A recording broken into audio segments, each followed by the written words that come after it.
So the day has finally come. This is the first ride on the 1996 Harley Sportster 883 that I've done all kinds of customizations to. And one thing we're going to point out is the two speedometers that I have down here in front of us, and the handlebars do not work. They are a work in progress right now. They do not work currently. In the great state of Virginia, you do not need to have working speedometers on your motorcycle, nor do you need to have turn signals or any of that nature, but you do have to have a helmet, which is kind of weird because you don't have to have hardly anything on your bike indicating what speed you're going or what direction you're going to tell anybody else. So safety is kind of finicky in Virginia. Now, I'm going to give a little backstory on the Harley if you're a new subscriber or you stumbled upon this video because it is the first ride video and you're looking at getting on your bike for the first time, or you're looking at what it's like to ride with ape hangers or an 83 Harley, or just getting out on the road in general.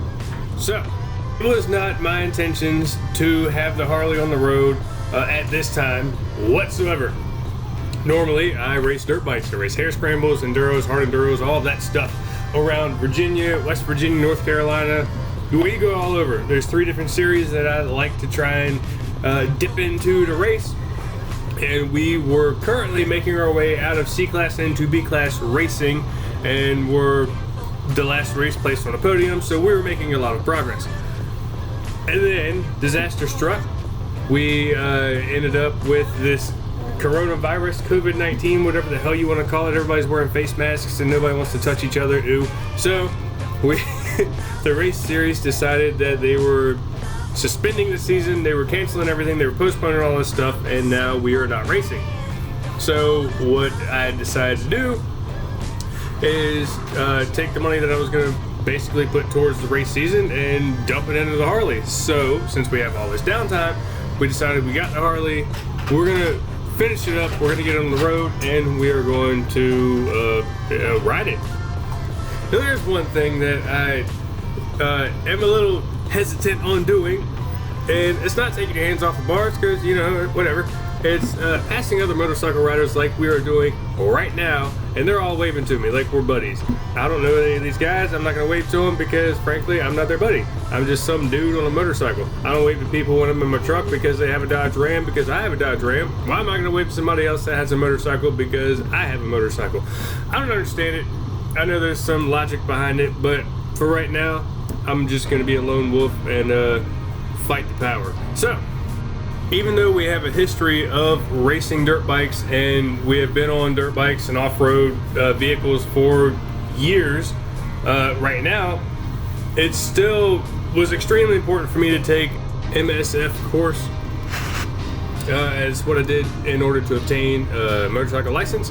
And even though, like I said, we've spent years on bikes before, getting on the road is a lot different, and I went into it with a certain perspective and outcome, and I came out of it with a different opinion as I did when I went in. I learned a lot, and I strongly urge anybody that's going to get on the road to take one of these classes. It was a 2-day course. We spent a few hours in the classroom talking about stuff, safety and all that, blah, blah, blah. And then we spent 5 hours, both of those 2 days, Saturdays and Sundays, on the actual motorcycle, riding around, having a good time, and figuring out how to turn and corner and doing figure eights and all that good stuff. So it helped with really figuring out what you're going to have to look out for when you're out on the road, and basically the obstacles and things that you're going to come in contact with and that you will see and how to avoid them.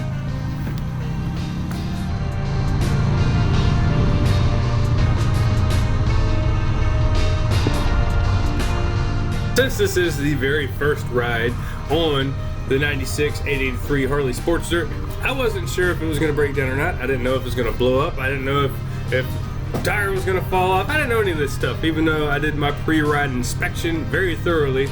We have our awesome wife, Miss 10 West Farm, behind us in our awesome Dodge Ram. I hope she's waving to the other Dodge Ram drivers that she passes like I'm supposed to these other motorcycle riders. She's just following behind us in case we come into any kind of problem. The bike decides it's just not going to run. and she is more than willing to help load it up in the bed of the truck, take it back to the house, and tear it apart and figure out what's going on with it. So you're gonna notice a few times during this ride, especially, I do a double take behind this and make sure that she is there, because we only have the one mirror, and I only did that for the inspection purposes only. And come to find out, it is a terrible idea to only have one mirror on ape hangers and where you can pretty much just see your armpit. So I'm probably gonna get mirrors to go on top of the handlebars so they go over my shoulders and I can angle them down and see whatever is coming up behind me, because I am going to be riding this in the city from time to time, and I definitely don't want to get rear-ended without seeing it coming. I at least want to be able to see who's going to hit me.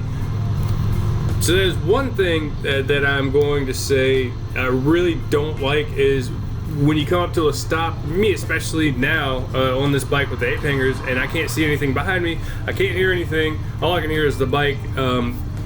Really, it makes me a little nervous. I really want to see what's going on behind me, just so I have a little bit more of a peace of mind.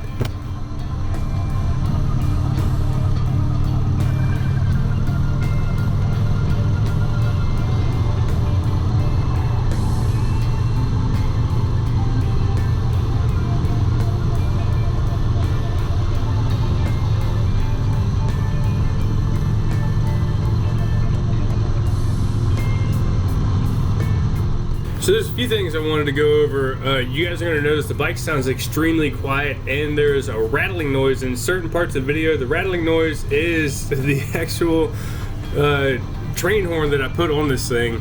The top mount of it actually broke off due to vibrations because it was just a terrible piece of plastic. So I have to make a new mount for that. That is the rattling that you're going to hear in a few minutes once we pull out of this parking lot.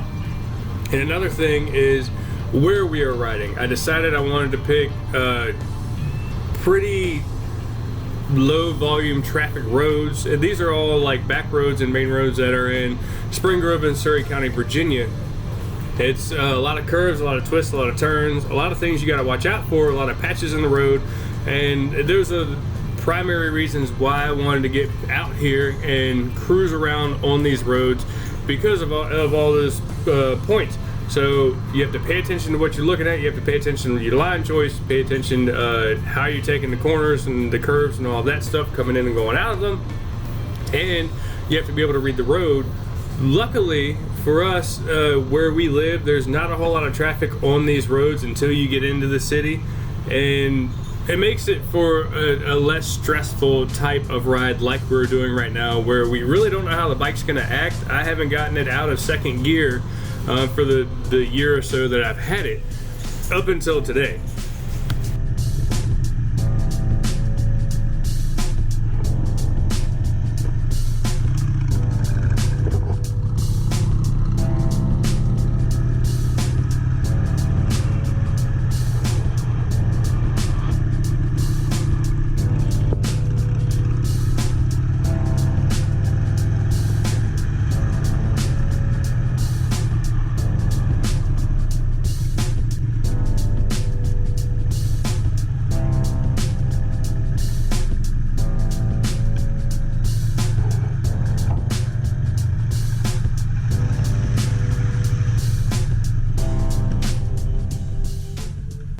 My speed.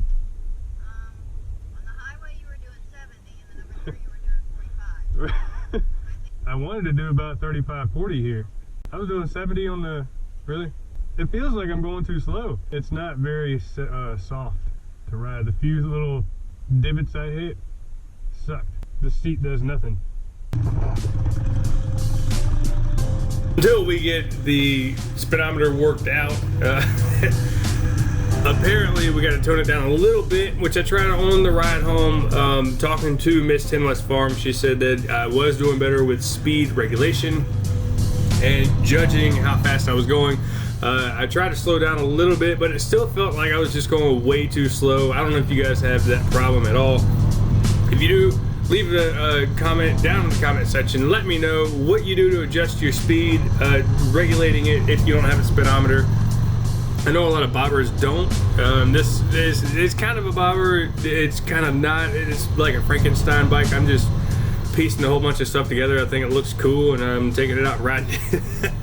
So even though I've spent years on dirt bikes and off-road vehicles and all that stuff, if you're watching this video and you're a vet rider and you see mistakes that I'm making, please let me know. Please leave a comment down in the comment section.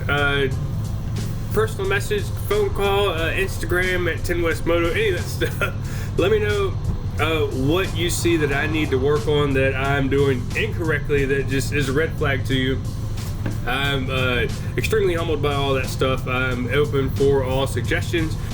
Most of the rides that I'm going to be doing are going to be on roads like this. There's going to be some in the city, but a majority will be like this. There will be some night rides that I'm going to work on, that I will put videos out on and all of that stuff until we get back into racing, and then I'll kind of do a mixture of the two, and hopefully will be enough entertainment for everyone that's watching the video. So I'm gonna leave you guys here with this. There's a few minutes left of the ride video. I'm gonna just let you guys kind of check out where we're riding today and all the roads and all that stuff. Make sure you hit the like button and subscribe. I really appreciate you guys watching, and definitely leave a comment. Say hey. Let me know anything you guys want to talk about, or anything you want me to talk about, or you want me to do or see, or anything like that. As far as lane positioning and how to handle, you know, curves and all that stuff, because we do a lot of twisty turn curves and all that stuff out here where we live. There's really no flats or straights or anything like that like you get in the city. So until next time, I'm 10 West Moto, and I will see you guys on the starting line.